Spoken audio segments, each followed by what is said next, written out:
మీ లైఫ్‌లో ఎప్పుడైనా ఇలా జరిగిందా? మీ పైన చాలా ప్రేమను చూపించే వ్యక్తి మీరు అక్కడి నుంచి వెళ్ళగానే మీ గురించే చెడుగా మాట్లాడటం. మీ సీక్రెట్స్‌ని వేరే వాళ్ళతో షేర్ చేసుకోవటం. మీ సక్సెస్‌ని చూసి పైకి నవ్వుతూ ఉన్నట్టు కనిపించినా కూడా లోలోపల అసూయపడటం. ఇలాంటి వ్యక్తులను ఎదుర్కొన్న తర్వాత మనసుకి చాలా బాధ వస్తుంది కదా! నిజానికి మన శత్రువు చేసిన దాడి కంటే కూడా మన వ్యక్తి అని నమ్మిన వాళ్ళు చేసిన ద్రోహం మన మనసుకి చాలా పెయిన్నిస్తుంది. మరి మన లైఫ్‌లో మన వెనకాల గోతులు తీసే వాళ్ళని ఎలా గుర్తించాలి? వాళ్ళతో ఎలా వ్యవహరించాలి? మన మానసిక ప్రశాంతతను ఎలా కాపాడుకోవాలి? ఇలాంటి విషయాల గురించి ఈరోజు వీడియోలో తెలుసుకోబోతున్నాం. ఉదాహరణకి మీకు ప్రమోషన్ వచ్చింది అనుకుందాం. లేదా మీరు బిజినెస్ చేస్తూ ఉంటే మీరు బిజినెస్‌లో సక్సెస్ అయ్యారు. మంచి స్థాయికి చేరుకున్నారు. లేదా సోషల్ మీడియాలో మీ వీడియో వైరల్ అయ్యింది అనుకుందాం. అప్పుడు నిజంగా మిమ్మల్ని ప్రేమించే వ్యక్తి అయితే, మీరంటే ఇష్టం ఉన్న వ్యక్తి అయితే చాలా సంతోషపడతారు. మీరు మీ లైఫ్‌లో ఇంకా మంచి స్థాయికి అభివృద్ధి చెందాలి అని చెప్పి మనస్ఫూర్తిగా కోరుకుంటారు. కానీ కొంతమంది మీ సక్సెస్‌ని చూసి తట్టుకోలేరు. ఇది కేవలం అదృష్టం మాత్రమే. ఇదెంత కాలం ఉంటుందో చూద్దాంలే.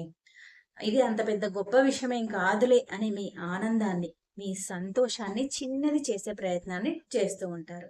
అంటే వాళ్ళు మీ సక్సెస్‌ని సెలబ్రేట్ చేయలేరు. మీ సక్సెస్‌తో తమని తాము పోల్చుకుంటూ అసౌకర్యంగా ఫీల్ అవుతూ ఉంటారు. కొన్నిసార్లు మనకి మనసులో చాలా బాధగా ఉంటుంది.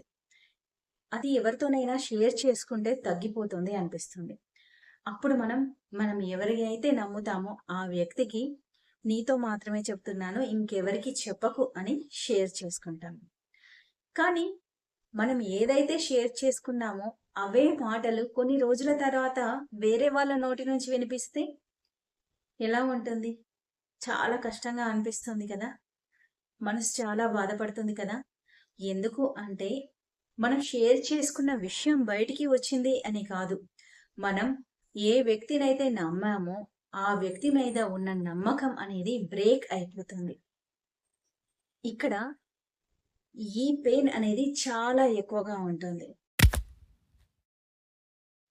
మిమ్మల్ని కలిసాక నువ్వు లేకపోతే అసలు ఈ పని అయ్యేదే కాదు. చాలా గ్రేట్ నువ్వు. చాలా మంచి వ్యక్తివి నువ్వు అని తెగ పొగిడేస్తూ ఉంటారు.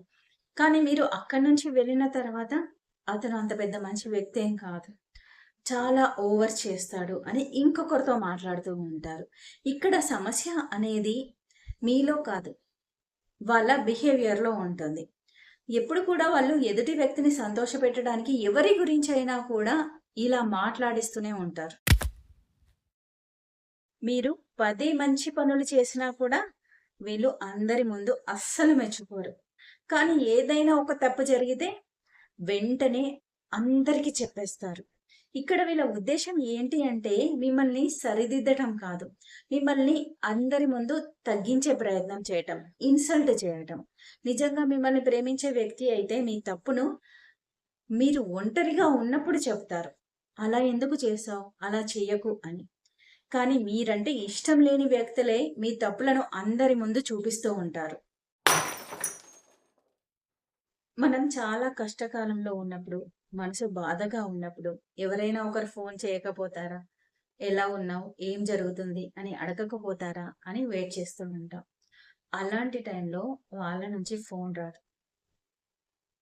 ఎప్పుడైతే వాళ్ళకు ఒక అవసరం ఉంటుందో, లేదా నీ వల్ల ఏదో ఒక ఉపయోగం ఉంటుందో, అలాంటి టైంలో మళ్ళీ కాంటాక్ట్‌లోకి వస్తారు.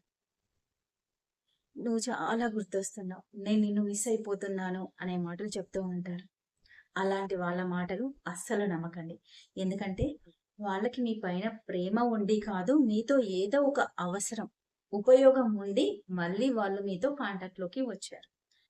మన జీవితంలో మన వెనకాల గోతులు తవ్వే వాళ్ళ గురించి రోజంతా ఆలోచిస్తూ టైం వేస్ట్ చేయకండి.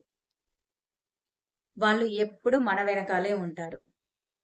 మనం మన లక్ష్యం దిశగా అడుగులు వేస్తూ మన లైఫ్లో ముందుకు వెళ్ళాలి. నిజమైన ప్రతీకారం ఏంటి అంటే వాళ్ళతో గొడవ పెట్టుకోవటం కాదు, మనం మన లైఫ్లో అభివృద్ధి చెందటం, ముందుకు సాగిపోవటం. అదే నిజమైన ప్రతీకారం. ఈ వీడియో మీకు నచ్చితే లైక్ చేయండి. ఎవరికైనా యూజ్ అవుతుంది అనుకుంటే షేర్ చేయండి. ఈ వీడియో పైన మీ అమూల్యమైన అభిప్రాయాన్ని కామెంట్ బాక్స్లో తెలపండి. ఇలాంటి మరిన్ని ఎమోషనల్ వెల్నెస్ వీడియోల కోసం మన ఛానల్ని సబ్స్క్రైబ్ చేసుకోండి. Thank you. Stay connected.